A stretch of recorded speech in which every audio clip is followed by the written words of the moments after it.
Saudara, kekristenan kita itu tidak ditentukan waktu kita di gereja. Ya, hidup Kristen kita tidak dinilai oleh Tuhan Yesus waktu kita sedang beribadah, tidak. Tapi hidup Kristen kita itu dinilai dalam hidup kita sehari-hari. Waktu di rumah kita bagaimana?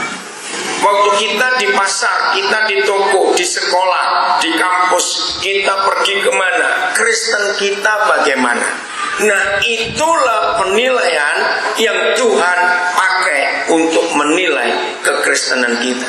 Masih ingat mengapa Tuhan Yesus? Saya beri pertanyaan ini. Mengapa Tuhan Yesus lebih suka kumpul orang berdosa, termasuk pelacur, penjahat, atau dengan orang-orang Farisi? Mana dia lebih suka?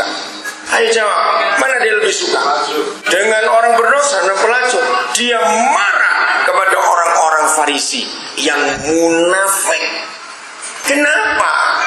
Nah, begini Ibu Bapak Saudara-saudara dikasih Tuhan, kalau kita di dalam gereja dan di luar gereja, hidup kita punya dua wajah. Tahu dua wajah? Kalau waktu di gereja, kita seperti malaikat, hidup kudus. Kalau doa luar biasa, memuji Tuhan luar biasa. Tapi kalau di luar gereja, berdosa juga luar biasa, marah juga luar biasa. Ngerti artinya? Jadi kita punya dua wajah yang berbeda antara di gereja dan di luar gereja. Anak-anak dengarkan ya Om ya, ngomong sama kalian anak-anak ya, Om ajari kalian. Mengapa anak-anak tidak bisa respect, nggak bisa dengar, nggak mau nurut orang tua kalau bicara tentang gereja? Ayo kamu sekolah minggu, ayo kamu mesti begini. Saudara, cuma ada satu penyebab mengapa anak-anak kita tidak mau mendengarkan kita, berontak dan tidak mau menurut. Cuma ada satu. Ketika kita jadi orang munafik. Waktu di gereja kita luar biasa, hebat, rohani, kelihatan betul mengasihi Tuhan. Tapi di rumah kita berdua sering berkelahi, kita dua sering bentak-bentakan. Anak-anak melihat, bagaimana ini ayah ibu ini, bagaimana papa mama ini. Ke gereja rajin, ada aktivitas pelayanan rajin, tapi marah juga rajin. Anak-anak gak akan dengar. Mereka disuruh ke gereja jadi malas. Kenapa? Percuma. Di rumah kayak neraka. Sebab papa mama tidak ada perdamaian sama sekali. Tolong para majelis, ketika saya pernah jadi gembala sekian belas tahun, ini yang saya pakai untuk penilaian. Saya selalu tanya pada anak-anak. Tanya begini pada anak-anak, 3 pertanyaan klasik. Beritahu Om atau Tante ya, tapi Om Tante janji Om gak akan ngomong pada papa mama. Ya, janji. Menurut kalian, papa mama di rumah itu sering doa bareng-bareng atau sering marah bareng-bareng? Beda atau sama? Beda atau sama? Sama, bareng-barengnya yang sama. Nah, apa jawaban anak-anak? Maka majelis dan gembala harus mengembalakan keluarga itu. Nomor 2, ini penting. Tanyakan anak-anak, kapan ayah ibunya duduk makan bersama, berdua saja. Orang tua kita harus tahu, duduk makan bersama suami istri itu kebahagiaan anak-anak yang luar biasa. Saudara, kalau kita lagi sakit hati pada seseorang, jawab pertanyaan saya, bisa tidak kita ngajak makan orang itu? Bisa tidak? Bisa. Makan dia, bukan ngajak makan, beda.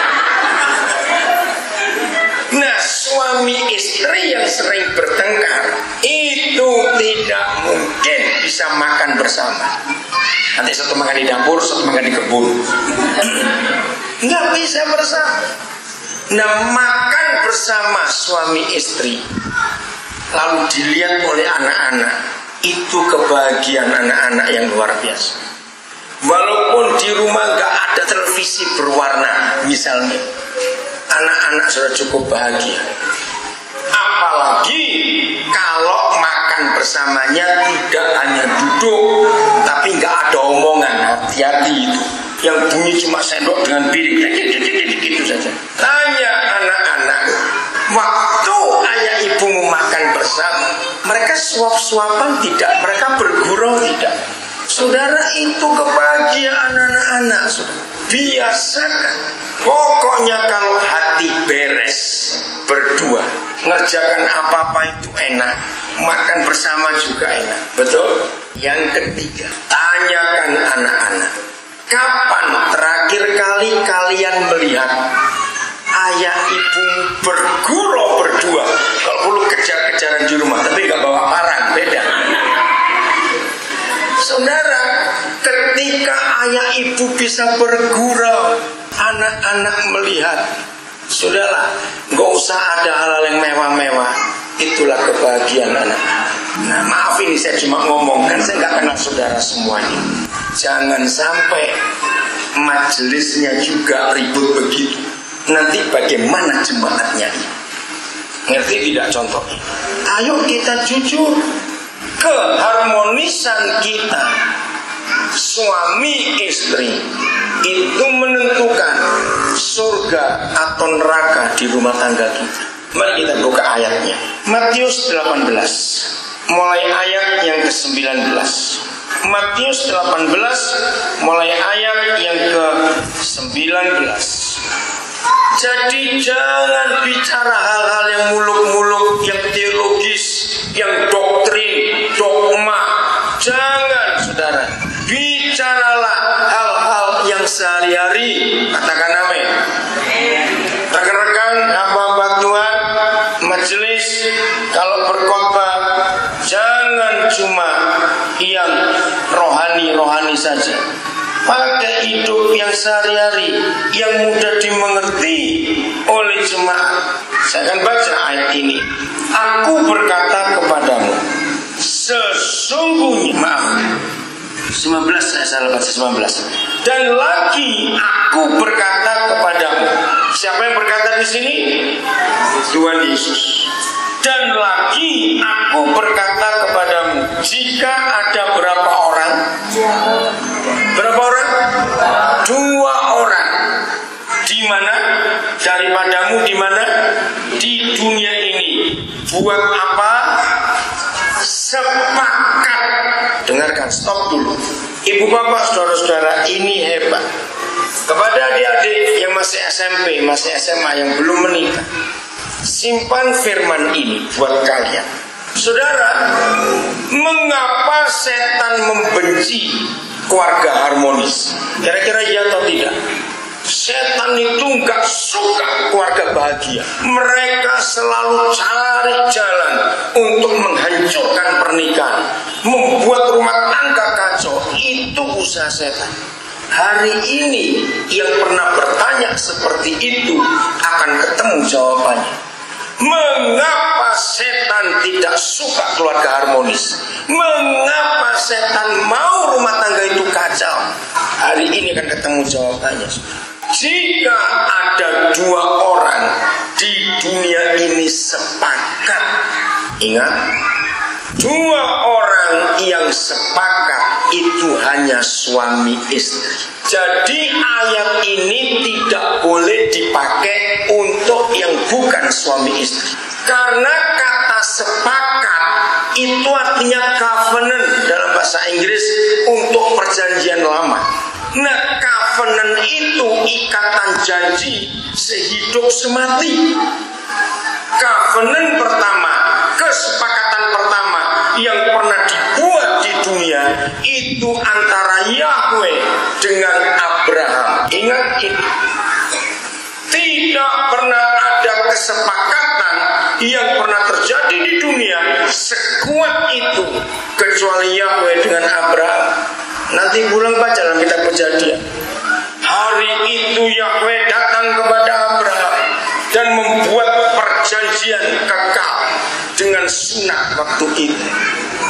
Nah, setelah Tuhan Yesus datang, maka Tuhan Yesus adalah yang kedua membuat kesepakatan itu, dia dengan kita sebagai gerejanya. Setelah itu, saya ulangi lagi, kesepakatan pertama dibuat antara Yahweh dengan Abraham, dan itu berlangsung sampai hari ini.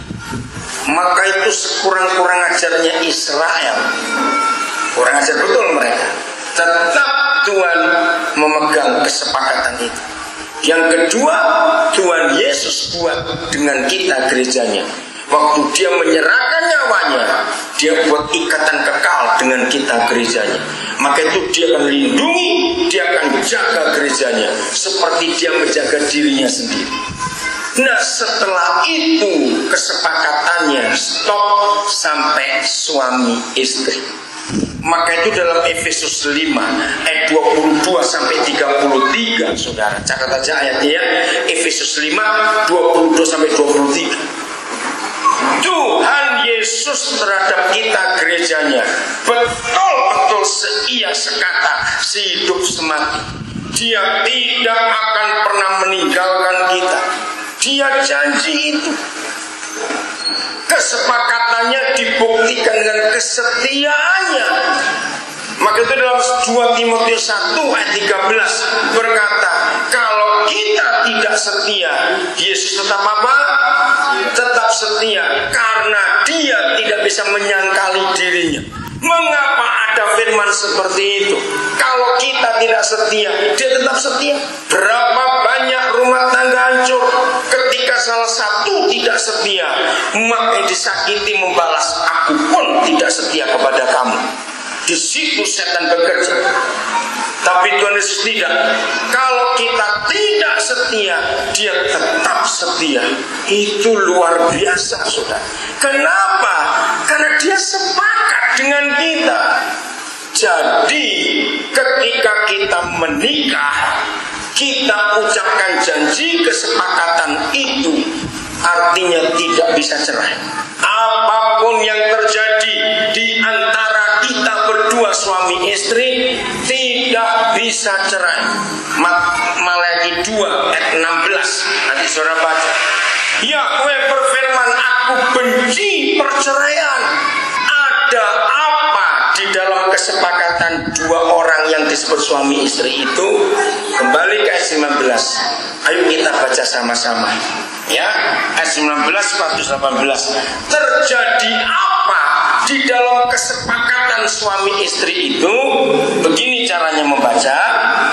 Mulai kata jika. Sudah? 1, 2, 3. Jika dua orang daripadamu di dunia ini sepakat meminta apapun juga, terus permintaan mereka itu akan dikabulkan oleh Bapakku yang di surga.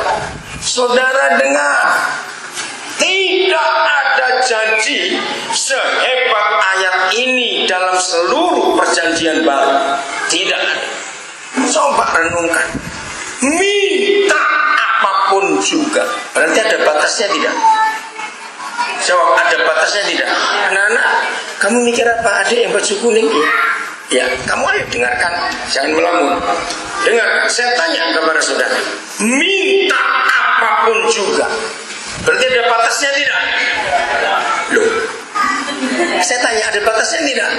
Ya, jawab. Kamu juga? Kenapa kamu lagi mikir apa? Ya, serius. Kamu kenapa susah sekali? Ayo semangat. Masih muda kok muka kayak orang tua begitu. Awas.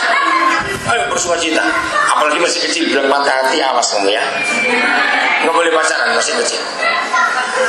Saudara, apa yang terjadi kalau suami istri sepakat terus dan semua permintaannya surga pasti kabulkan?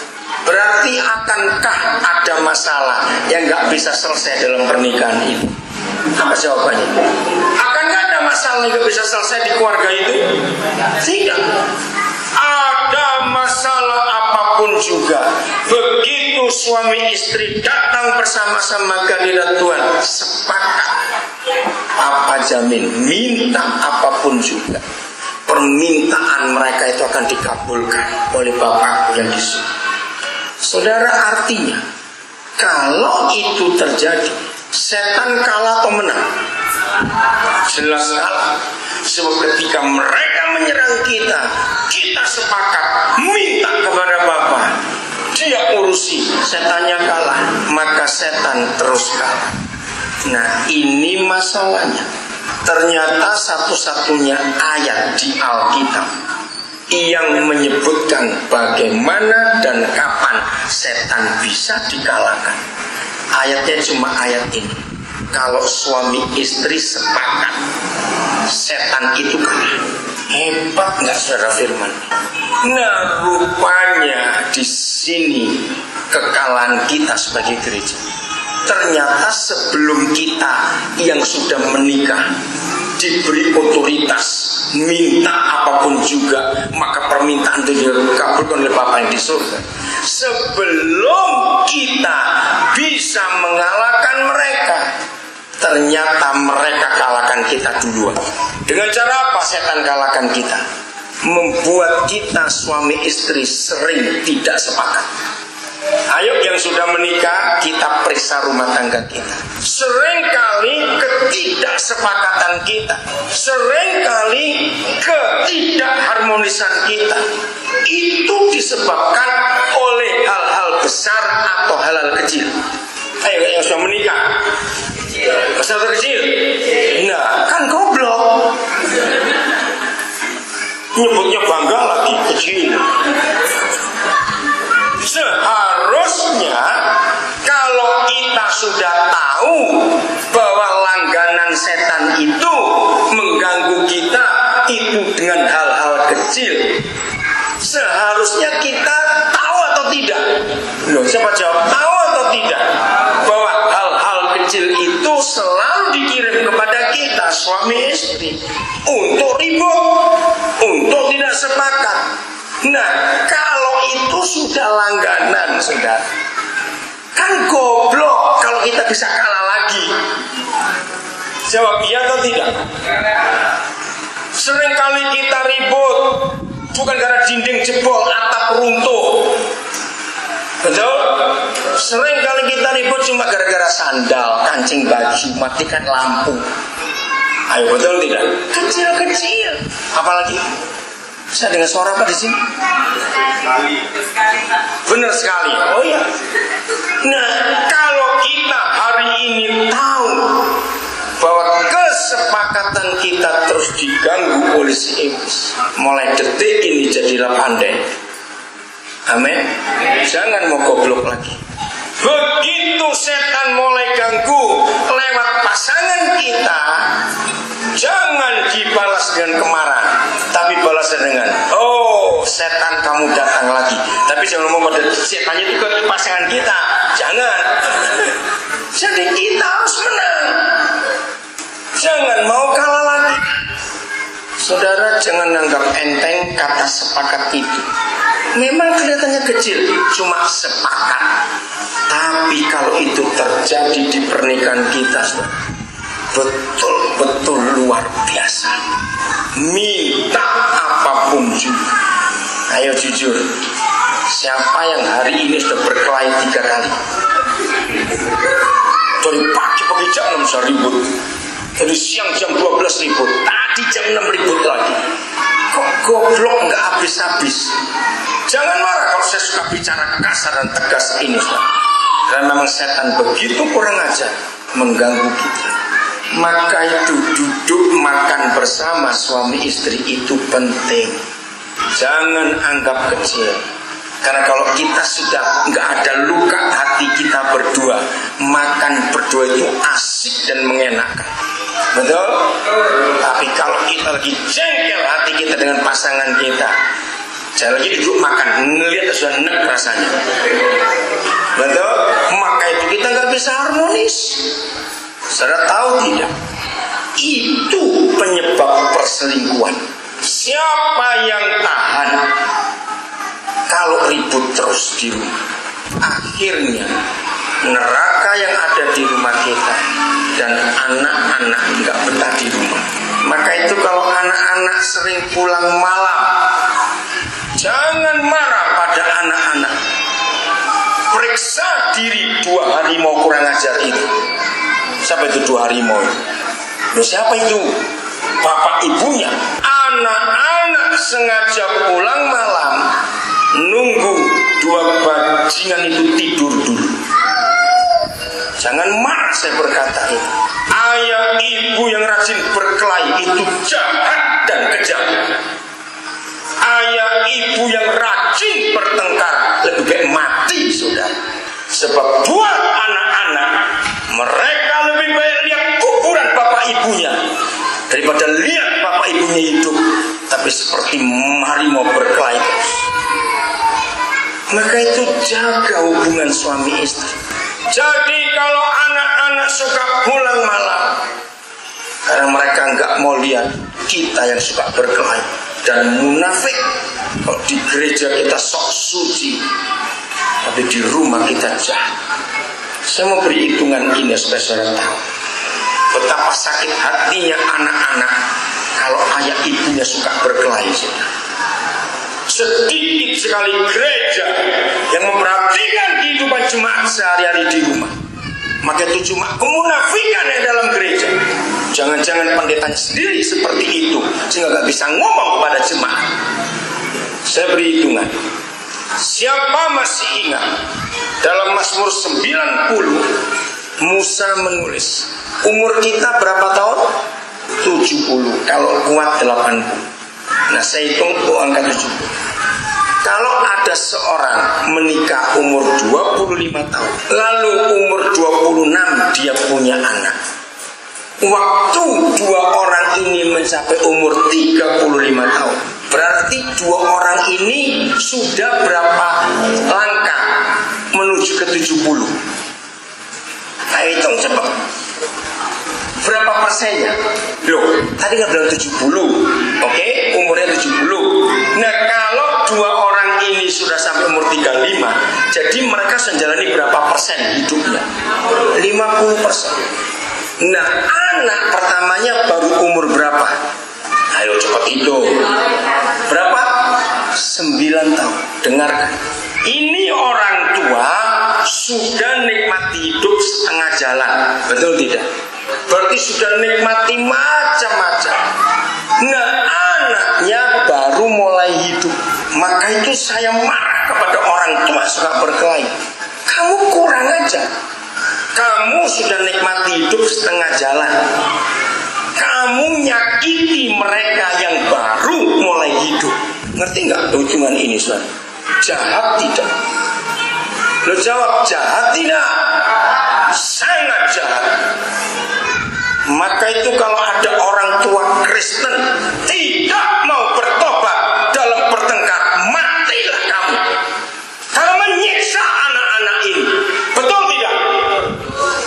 Jahat kita. Mereka baru mulai hidup, kita sudah setengah jalan.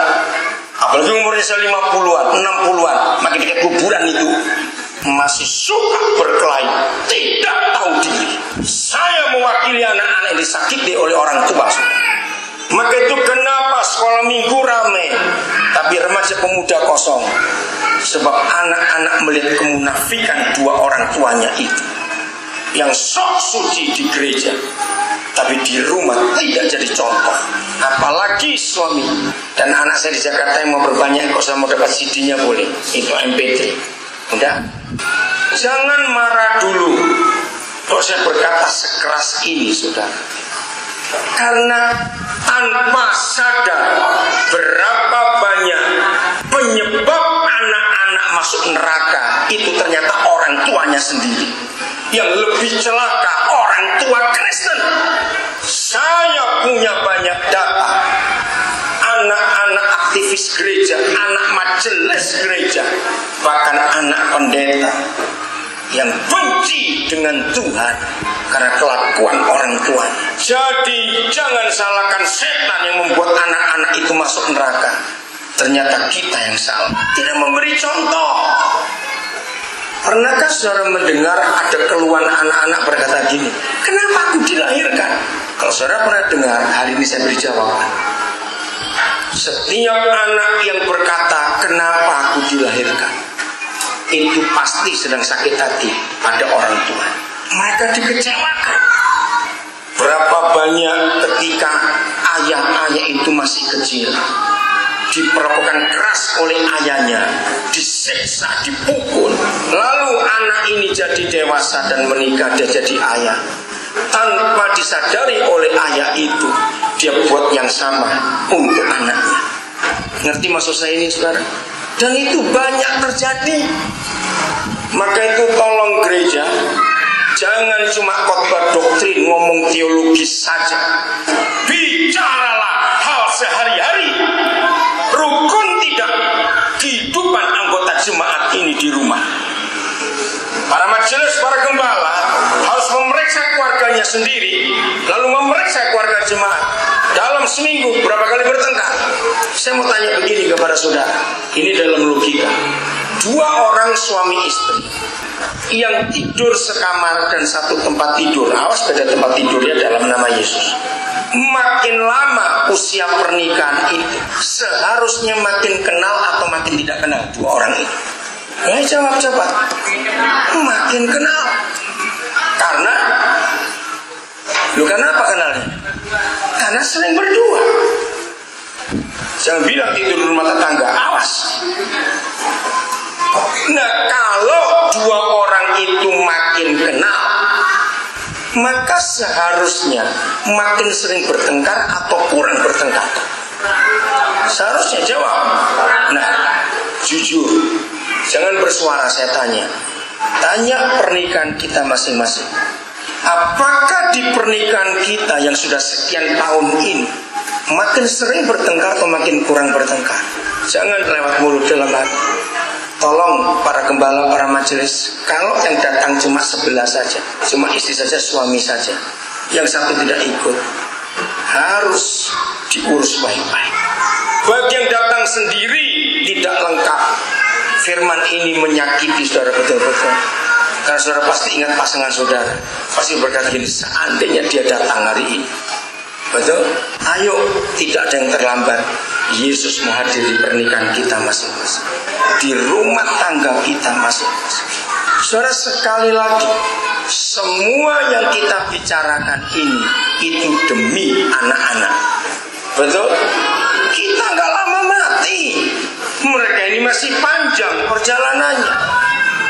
Maka itu jangan sakiti mereka. 20. Nah, bagi para hamba Tuhan dan para pelayan Tuhan yang sering kali menggunakan ayat 20 untuk membuka ibadah hari ini berubah. Ternyata ayat 20 Matius 18 itu bukan untuk kebaktian gereja. Kenapa? Dengarkan. Saya baca dengan terjemahan yang benar. Sebab di mana ada dua orang dan orang-orang ketiga, itu terjemahan yang betul, bukan dua atau tiga orang. Ini sangat salah terjemahan. Saya ulangi, yang betul berbunyi demikian.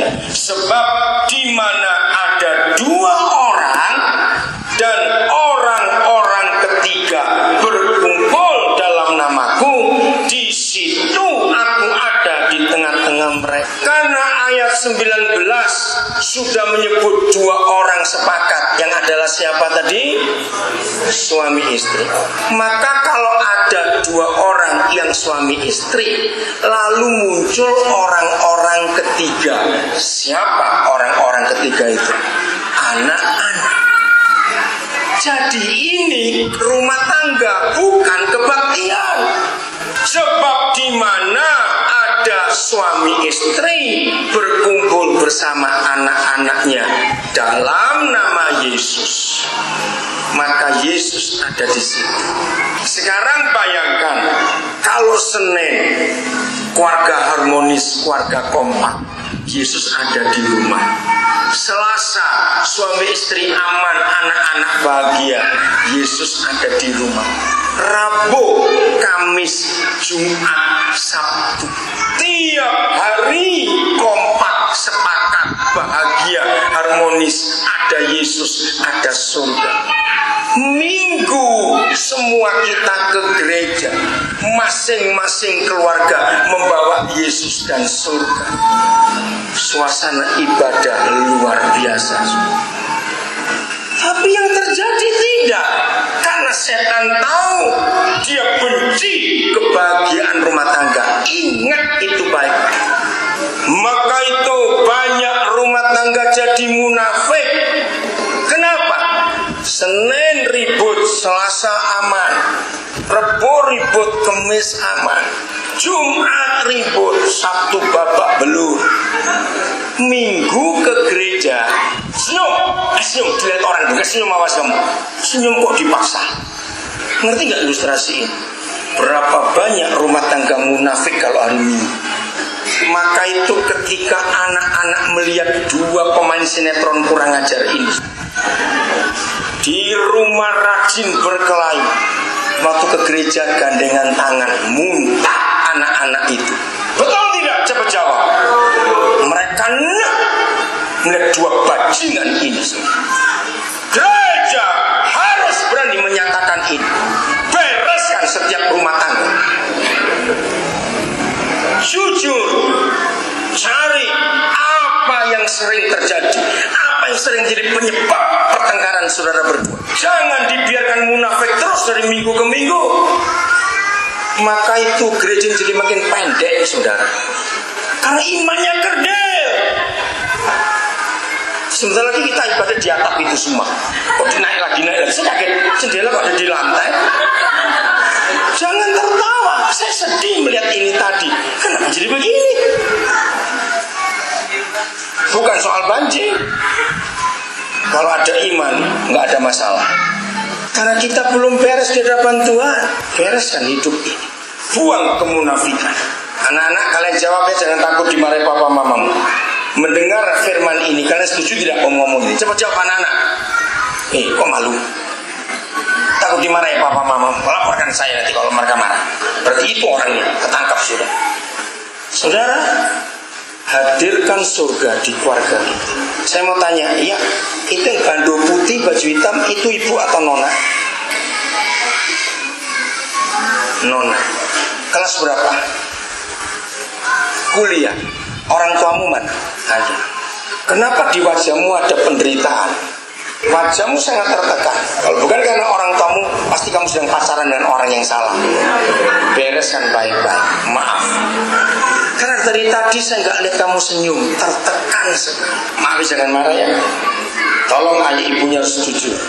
Saudara, wajah dan mata itu mencerminkan isi hati. Betul tidak? Wajah dan mata itu mencerminkan isi hati. Maka itu penting sekali kita belajar. Jadi keharmonisan suami istri itu yang menentukan surga ada di keluarga kita. Maka sebaliknya, ketidakharmonisan kita itu yang menyebabkan neraka ada di rumah kita. Kita harus jujur pada diri sendiri. Saya beri contoh. Pengkhotbah pasal 10.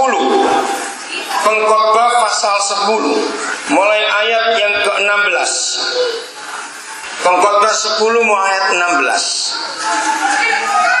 Ini untuk suami-suami yang tidak bertobat. Awas. Wahai atau celakalah engkau tanah, negeri, keluarga, kalau rajamu, pemimpinmu seorang kanak-kanak, dan pemimpin-pemimpinmu pagi-pagi sudah makan. Saya pertama belajar ayat ini bingung. Apa salahnya pemimpin pagi-pagi makan? Pengkhotbah 10 ayat 16. Ternyata bukan soal makan pagi-pagi yang salah. Nanti kita lihat ayat 17. Berbahagialah engkau tanah, kalau rajamu seorang yang berasal dari kaum pemuka, dan pemimpin-pemimpinmu makan pada waktunya dalam keperkasaan, bukan dalam kemabukan. Ayat ini sedang terjadi di Indonesia. Lihat pemimpin-pemimpin bangsa, dari presiden, wakil sampai ke bupati, camat, gubernur, hampir nggak ada yang nggak korupsi di negeri ini. Mereka sibuk makan sendiri pagi-pagi, rakyat dibiarkan lapar. Maka itu terjadi pemberontakan di negeri ini. Sama dengan ayah-ayah yang rajin judi, rajin mabuk, beli rokok bisa, tapi uang sekolah anak nggak diperhatikan. Anak sepatunya rusak, didiamkan. Bapaknya judi terus, keluar malam terus. Anak-anak berontak. Maka itu mari kita periksa semua suami di jemaat ini. Jadi pemimpin yang model apa di rumah. Jangan bengis saudara, melukai hati istri dan anak-anak. Apa yang terjadi? Ayat 18 sekarang. Ngeri sekali. Oleh karena kemalasan, jangan ada suami tidak bekerja, hanya makan gaji istri, jeripaya istri. Kalau suami malas, yang terjadi apa? Baca baik-baik. Ayo baca apa? Runtuhlah atap. Saudara tahu arti kata? Kalau atap runtuh dan tetap ada penghuni di dalamnya, hujan kehujanan, panas kepanasan, itu suami yang tidak bertanggung jawab. Belum selesai. Dan oleh karena kelambanan tangan, malas, apa yang terjadi? Bocorlah atap. Istri, anak-anak jadi tidak aman di rumah kalau suaminya itu tidak bertobat. Istri-istri, jangan salahkan suami 100% kalau suaminya selingkuh. Di dalam hukum kitab Efesus pasal 5 tadi 22-33, begitu kita menikah, maka satu salah, dua-dua pasti salah. Katakan amin. Setelah kita menikah, tidak mungkin satu salah, satu benar. Tidak mungkin. Jadi kalau ada suami selingkuh, itu kira-kira sekian puluh persen itu andil istrinya, yang tidak mengenali keinginan suaminya. Maka itu hati-hati dalam pernikahan. Dua-dua harus terbuka. Harus terbuka untuk apa saja, termasuk masalah tempat tidur. Oke, kita lanjut. 1 Korintus pasal 7. Firman Tuhan ini dahsyat dan ajaib. Jadi suami istri, kalau kita sering ribut di luar kamar, yaitu dalam rumah, karena kita nggak pernah beres di tempat tidur. Ini firman yang luar biasa. Maaf kepada adik-adik yang belum menikah, kira kalian mendengar dalam kekudusan. Tolong para majelis, dalam melayani masalah keluarga, jangan pernah takut menyinggung masalah tempat tidur. Karena 99% masalah rumah tangga kita itu dimulai dari tempat tidur. Dan itu sungguh luar biasa. Alkitab kita ini jujur apa ada. Maka itu jangan segan-segan para gembala dan majelis untuk membahas seks di mimbar, karena itu harus perlu. Ayat 3. Hendaklah suami bagaimana? Ayo baca. Memenuhi kewajibannya terhadap istrinya, demikian pula istri terhadap suami. Nah, kata kewajiban di sini ini bicara tempat tidur, bukan kewajiban uang nafkah, tidak. Ayat 4. Begitu kita menikah, istri tidak berkuasa atas tubuhnya sendiri, tetapi suaminya yang memilikinya. Maksudnya begitu. Demikian pula suami tidak berkuasa atas tubuhnya sendiri, tetapi istrinya yang berkuasa. Ini sungguh luar biasa. Roh Kudus tolong kami supaya malam ini terjadi mujizat untuk kami semua dalam nama Yesus. Gereja harus bisa memberi jawaban masalah tempat tidur. Saudara lihat cara firman ini ditulis. Ayat 3, siapa duluan disebut? Suami. Ayat 4, siapa duluan disebut? Nah, jangan anggap itu bolak-balik. Tidak, ini rahasia. Belajarlah para pengkhotbah untuk menghormati Matius 5:18. Yesus berkata, satu titik dari firman ini saja ada kuasanya. Betul? Nah, kalau satu titik saja dalam Taurat itu ada kuasanya, apalagi satu kalimat, satu kata, ada artinya. Jangan dianggap enteng. Saya menemukan rahasia yang luar biasa antara ayat 3 dan ayat 4. Ayat 3, suami duluan yang diminta untuk bertanggung jawab untuk seluruh keluarganya, memenuhi kewajiban dalam segala. Tapi ayat 4, istri duluan yang disebut. Karena begini, maafkan saya ngomong apa adanya. Kodrat, tahu kata kodratnya? Ketetapan Tuhan atas pria dan wanita itu beda. Pria itu sangat tidak tahan seks, harus melakukan. Maka itu seringkali godaan pada pria lebih banyak daripada wanita. Tapi perempuan itu beda. Perempuan bisa tahan tidak melakukan sampai sekian lama. Kalau suami tidak. Maka itu setelah menikah, jangan marah saya ngomong ini, dan ini fakta. Di dalam masalah tempat tidur, istri yang terbukti sering menghukum suaminya dengan tidak mau melayani karena marah. Jawab iya atau tidak kira-kira? Maka itu ini sumber perselingkuhan. Ketika istri suka ngambek, suka marah kepada suaminya. Itu sebabnya ribuan tahun yang lalu surga memberi hukum ini. Artinya begini saudara, naluri seks suami istri itu tidak pernah bareng, selalu selip. Misalnya saat ini suami yang siap, saat itu istri tidak.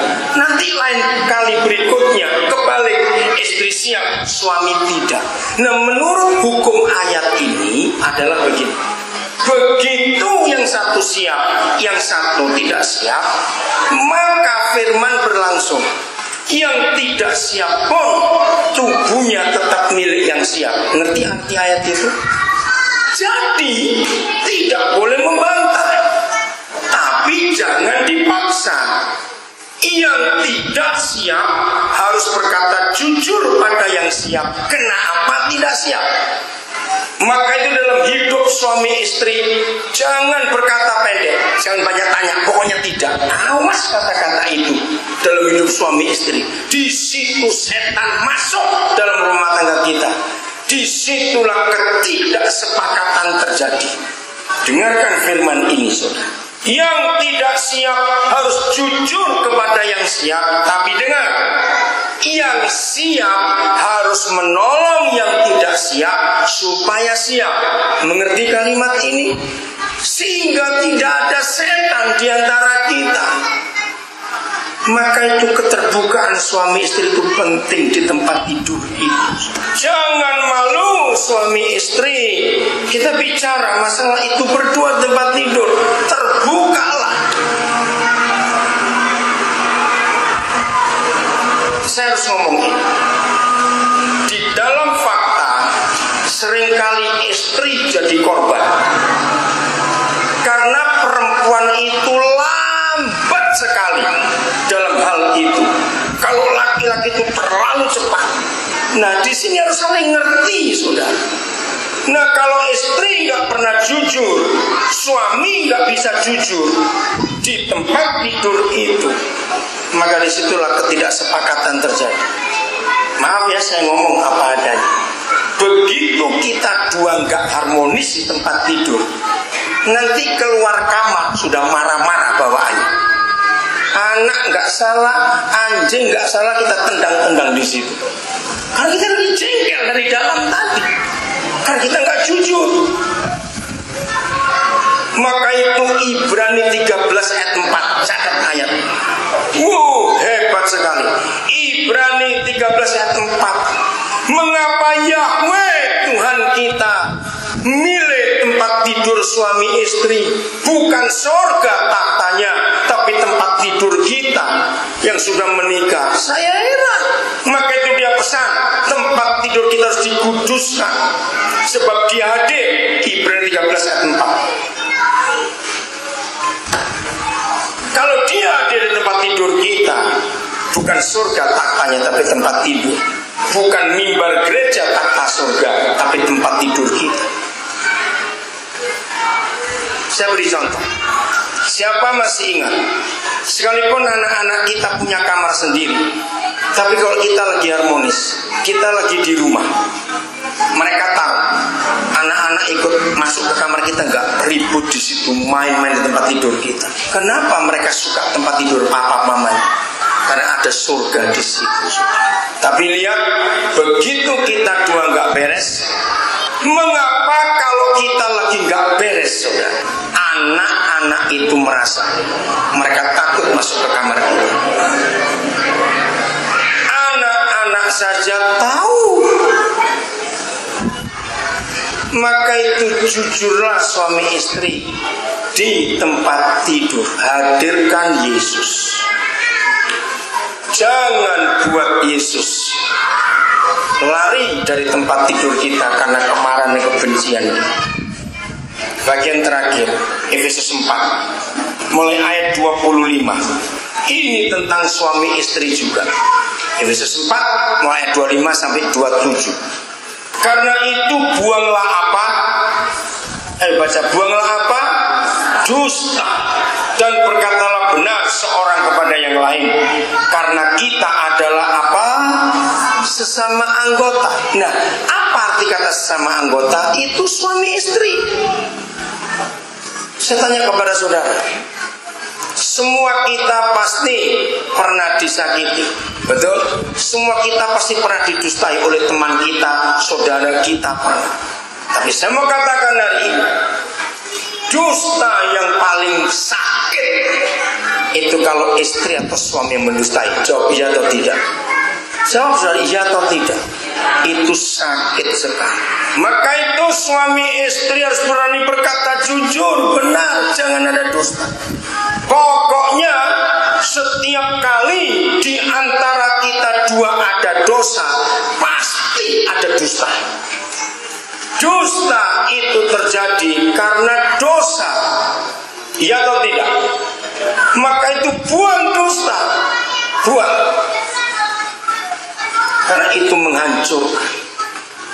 menghancurkan rumah tangga, merusak rumah tangga. Ayat 26. Apabila kamu menjadi marah, janganlah kamu berbuat dosa. Janganlah materi terbenam sebelum padam amarah. Marah aja sudah dosa, tapi ternyata bagi Papa di surga ada marah yang tanpa dosa, yaitu marah kalau sore beres. Kenapa? Ada jamnya.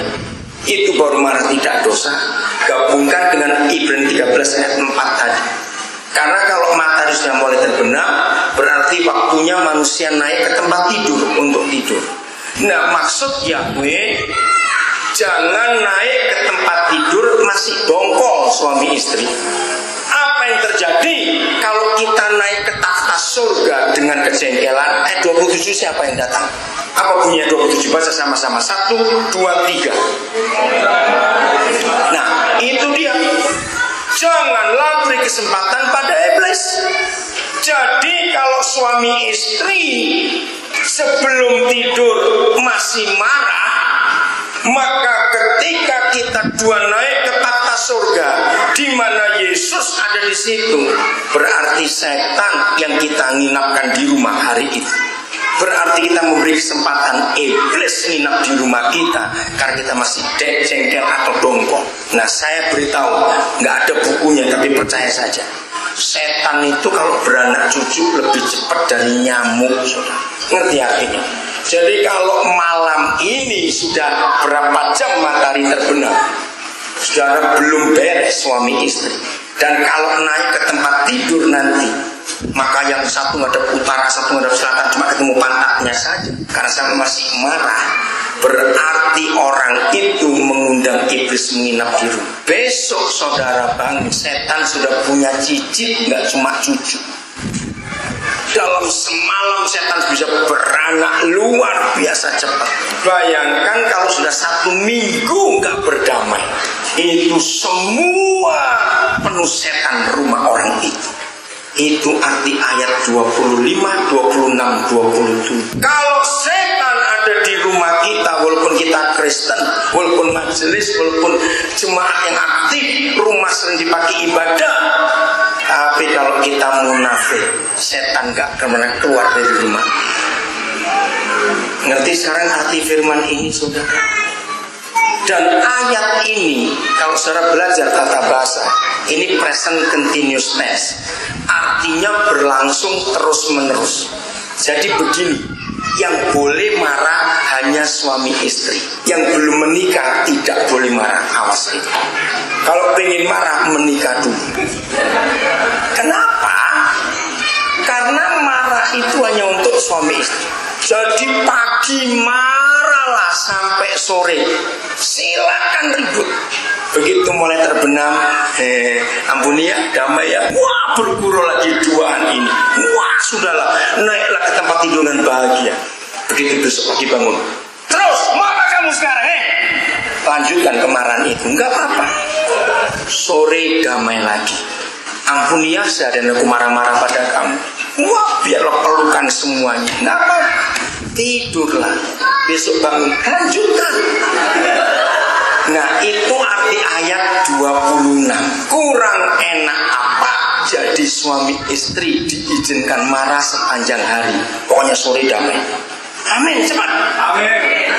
Sebab kita mau naik ke tempat tidur takhta Tuhan, jangan dengan kemarahan. Kalau tidak setan masuk di rumah kita. Saya kagum pada firman ini. Maka itu suami istri berdamailah, hentikan pertengkaran. Siap? Ingat, hanya ada satu di antara dua. Kalau bukan Tuhan yang hadir di rumah kita, pasti hantu yang hadir. Balik saja, Tuhan hantu kan sama. Kalau bukan surga yang di rumah kita, pasti neraka di rumah kita. Dan itu yang menentukan anak-anak kita jadi apa nanti. Kalau anak-anak sudah kos sekolah ke Palembang misalnya, sekolah ke Jakarta, kalau libur dipaksa orang tua pulang dan malas pulang, jangan marah pada anak itu. Periksa diri kita berdua. Kenapa anak ini malas? Jangan-jangan kita yang salah. Betul tidak, saudara? Periksa diri, jangan salahkan anak. Anak-anak, hormati orang tuamu di dalam Tuhan. Doakan mereka. Kata-kata yang terakhir, kalimat terakhir. Anak-anak tidak pernah salah, yang salah pasti kita, orang tua. Kok bisa? Dengar pertanyaan saya. Antara anak-anak dengan kita, orang tua. Saya ulangi, antara anak-anak dengan kita, orang tua, siapa yang pernah jadi siapa? Cepat. Siapa yang pernah jadi siapa? Orang tua yang pernah jadi anak. Maka itu anak-anak, ajari kamu ya. Kalau ibu bapakmu suatu hari marah, kenapa kamu gak mau mengerti kami? Jawab begini, karena saya belum pernah jadi papa mama. Jadi harusnya orang tua yang harus ngerti anaknya. Sebab kita pernah seumur mereka. Betul tidak? Ini kebenaran. Jangan sombong orang tua. Kita harus sadar.